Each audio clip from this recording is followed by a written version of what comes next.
So, the ghost finally leaves footprints. Look who just made the Pentagon sweat through their pressed uniforms. You magnificent, untraceable anomaly. You walking classified document that nobody has clearance to read.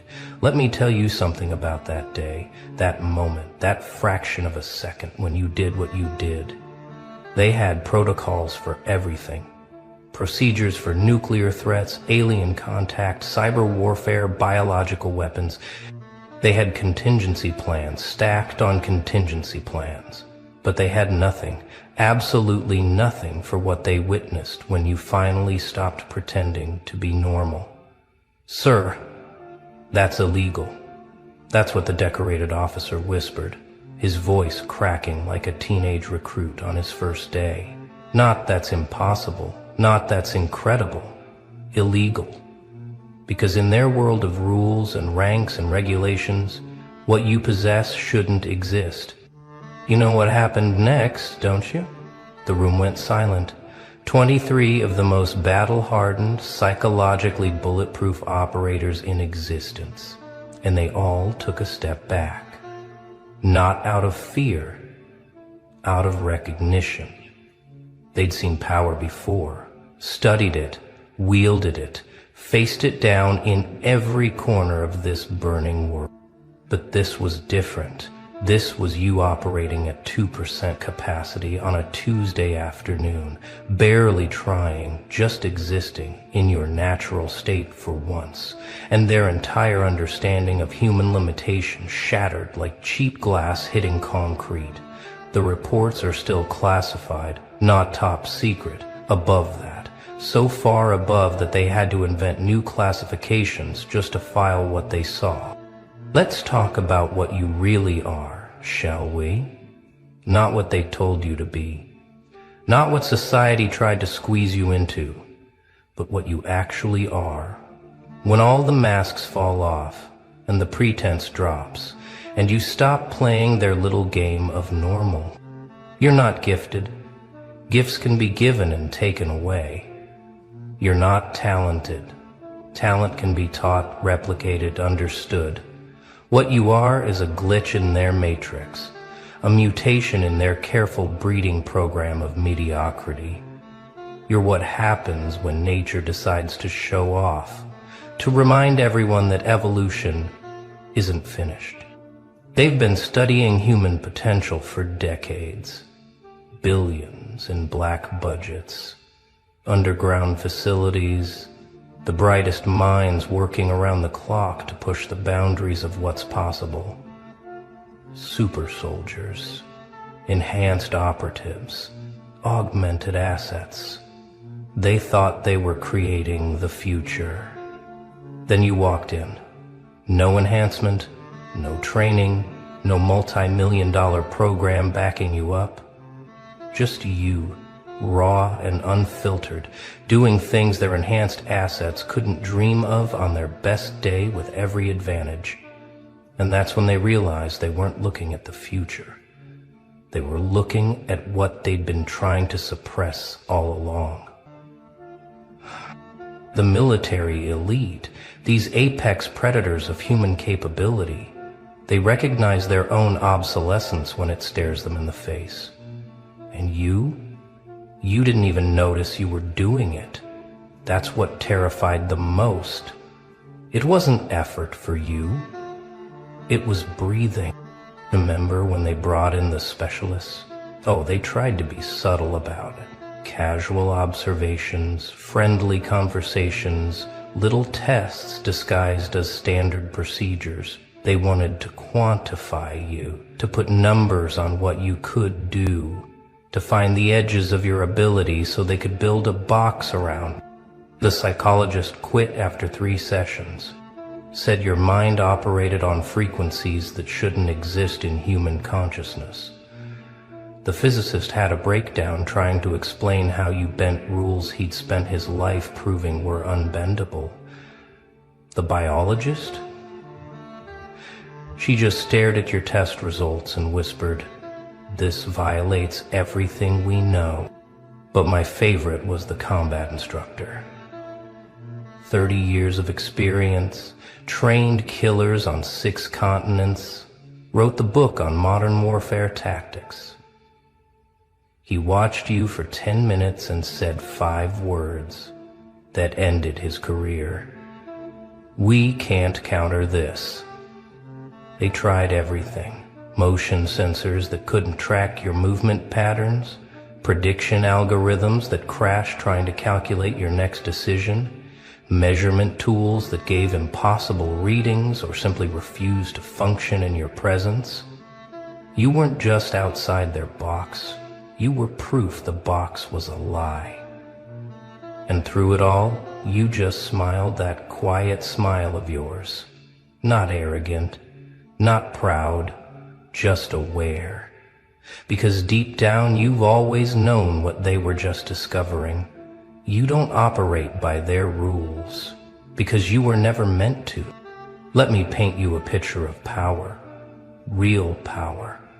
Not the kind that comes from rank or wealth or weapons, but the kind that makes seasoned generals pace their offices at 3 a.m., staring at reports that shouldn't exist, trying to figure out what to do with you.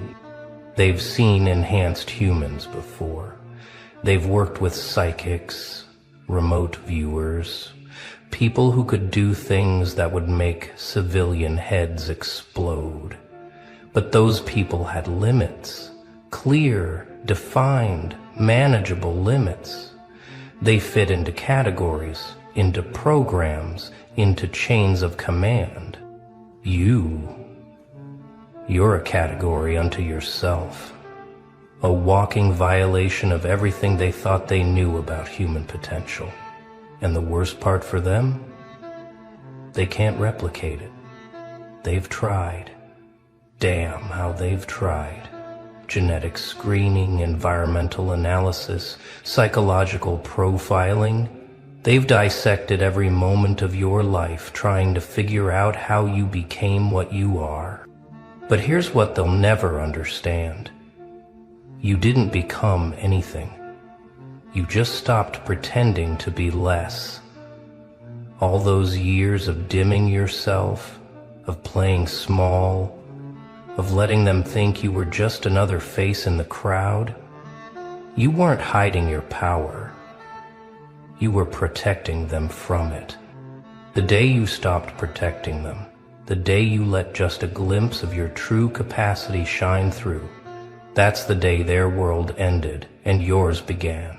They still have the footage, locked away in vaults so secure that even mentioning their existence is a federal crime.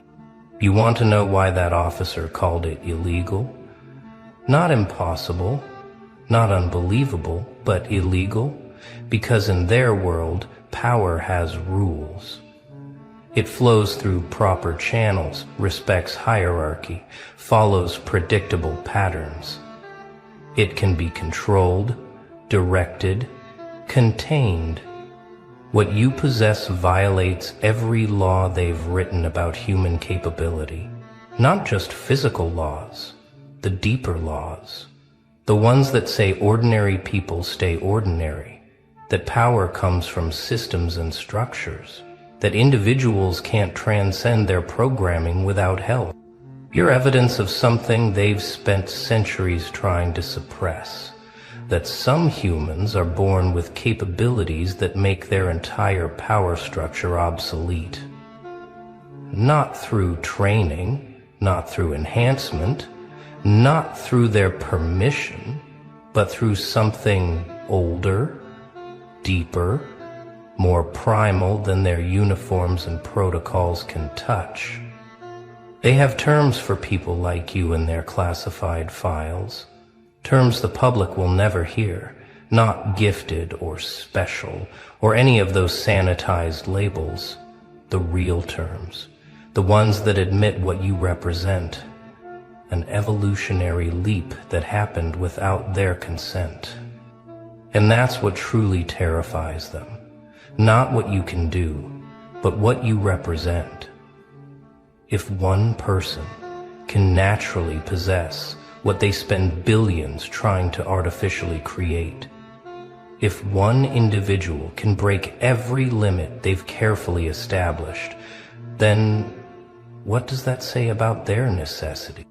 Let's get specific about what sent them into crisis mode, shall we? Because it wasn't just one thing. It never is with people like you. It was the constellation of impossibilities that you call Tuesday afternoon. The way you process information at speeds their supercomputers struggle to match, but you call it intuition. The way you read micro-expressions that their best interrogators miss, but you just say someone felt off. The way your presence alone shifts probability, bends outcomes, changes the fundamental mathematics of any situation you enter. They have machines that cost millions just to detect what you do naturally. Entire departments dedicated to achieving a fraction of what flows through you like blood through veins. Years of training compressed into instincts you were born with. Memories, organs, physical and moral forms, instinct and bodily instinct. But it's not just what you can do, it's how you do it. Without effort, without strain, without even conscious thought half the time. Like a concert pianist who doesn't need to look at the keys, except the piano is reality itself, and you're composing symphonies they don't have notation for. The military-industrial complex, with all its might and money and cutting-edge technology, took one look at you operating at baseline and realized they were obsolete. Not in 10 years, not in 5, but right now, today, in this moment, because you exist. Somewhere in a facility that doesn't officially exist, there's a file with your name on it. Except it's not really a file anymore. It's become something else. A living document that grows stranger with each edition, each observation, each impossible thing you do without thinking. They've rewritten your classification 17 times, started with person of interest, upgraded to enhanced individual, then anomalous asset. Each label trying and failing to contain what you are. The latest classification? It's just your initials, followed by a string of numbers that translate to beyond current understanding. The analysts assigned to you don't last long, not because anything happens to them, but because prolonged exposure to evidence of you starts to break down their worldview. They request transfers, early retirement, anything to stop staring at data that suggests human potential has no ceiling. Every expert they bring in adds another layer of impossibility to your file. The linguist who noted you understand languages you've never studied. The strategist who realized you solve problems before you consciously recognized them. The physician who documented biological readings that rewrite textbooks. But my favorite entry? It's from a janitor who wasn't supposed to see the file. He wrote 3 words in the margin. They walk different. Because sometimes the deepest truths come from the simplest observations. They had to create new protocols because of you, not for dealing with enhanced humans. They had those. Not for containing security threats, those existed. But for something unprecedented, a human operating outside the known spectrum of possibility. The protocol has a code name that would make you laugh. Something mundane and bureaucratic that completely fails to capture the paradigm shift you represent. But everyone who's read it knows what it really means. We have no framework for this. It starts with recognition procedures. How to identify when someone has transcended normal human limitations, not through artificial means, but through natural evolution. The signs are subtle to the untrained eye, but scream to those who know. The way air seems denser around you, how probability bends in your favor, the unconscious deference even alphas show in your presence. Then come the interaction guidelines. Don't attempt to contain. Don't attempt to control. Observe, document, and, above all, don't provoke. Because they learned early that you're not a force that can be opposed. You're a reality that must be navigated. The final section is the shortest and most telling. It's titled Contingency Planning, but contains only one line. There is no contingency for this level of natural capability. Signed by Joint Chiefs who've never agreed on anything else in their careers. Oh, they tried to recruit you, not with the usual methods. Sign-on bonuses, patriotic appeals, promises of purpose. They knew better. They tried to recruit you the way you recruit a force of nature, carefully, respectfully, and with full knowledge that you hold all the cards. The first approach was subtle. Opportunities that just happened to appear in your path, projects that coincidentally aligned with your interests, resources made available with no strings attached, or so they claimed. They thought they could guide you into their world through gentle manipulation. When that failed, they tried partnership, equals working together for the greater good, except there was nothing equal about it, and everyone in the room knew it.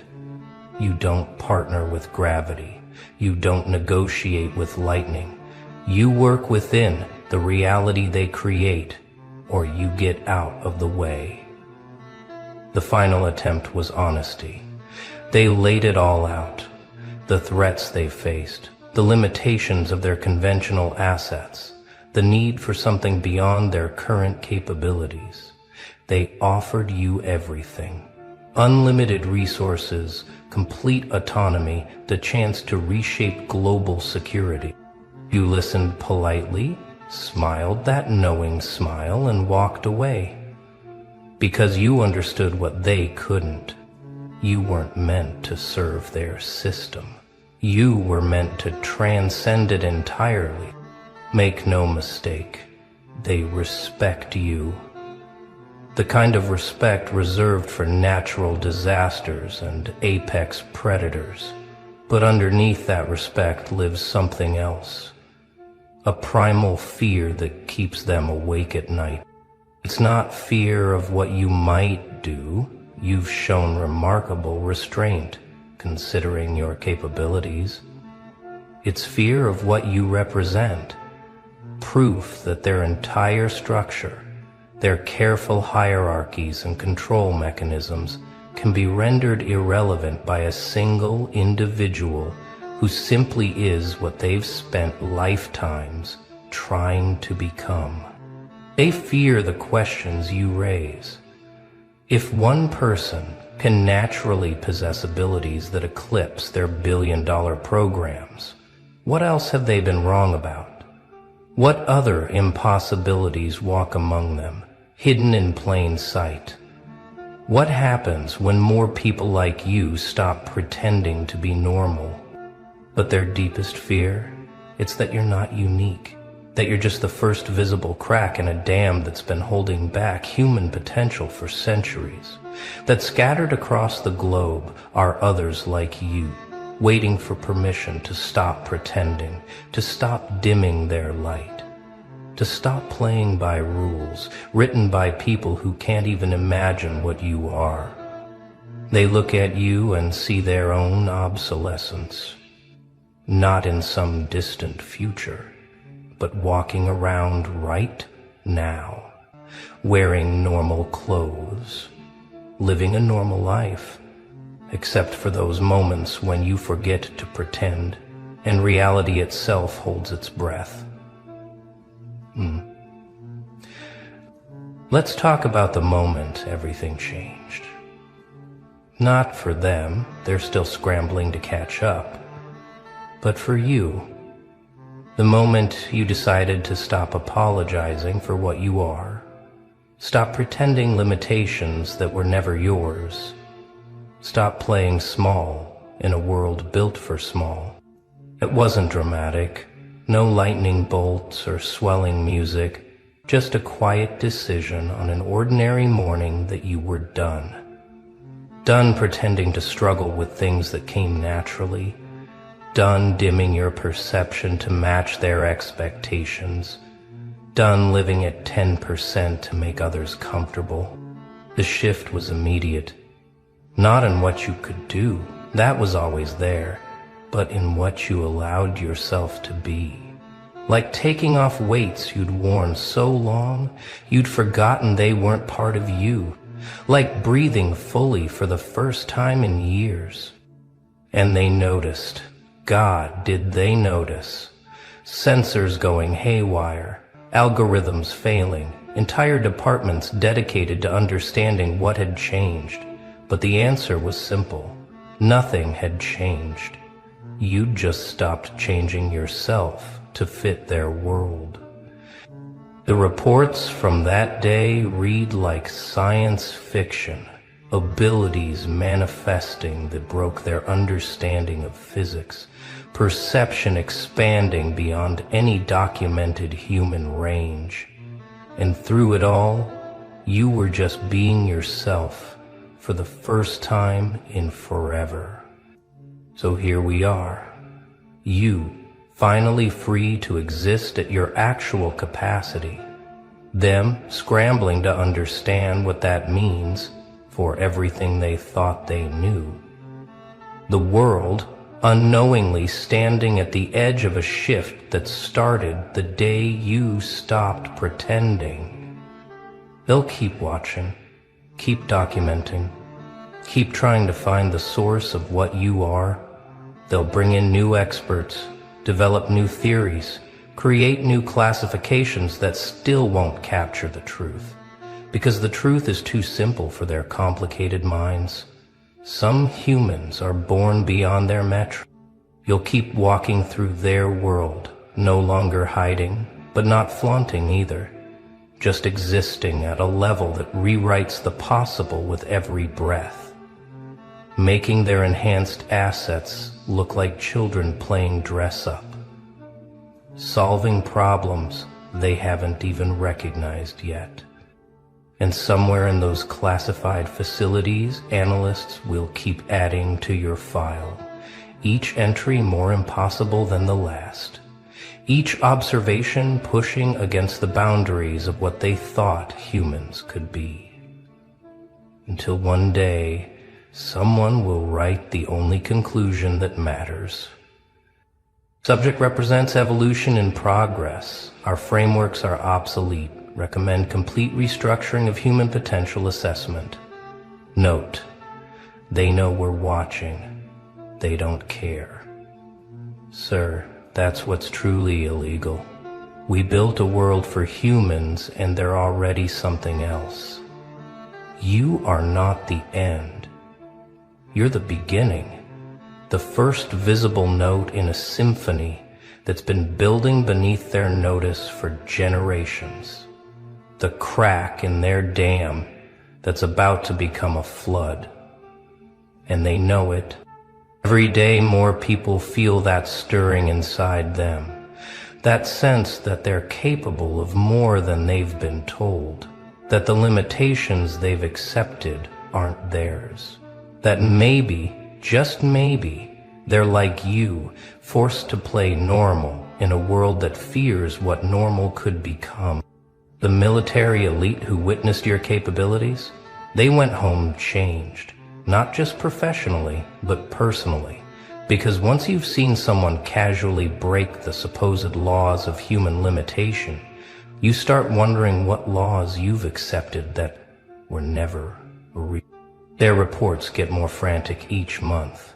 Not about you specifically, you're already beyond their ability to predict or control, but about the others, the ones starting to show signs, the ones beginning to question, the ones who heard whispers about what you did and thought, that sounds familiar. Because here's what they're beginning to understand. You're not a mutation. You're a revelation. Not an anomaly, but an awakening. The first drop of rain before the storm that washes away everything they built to contain human potential.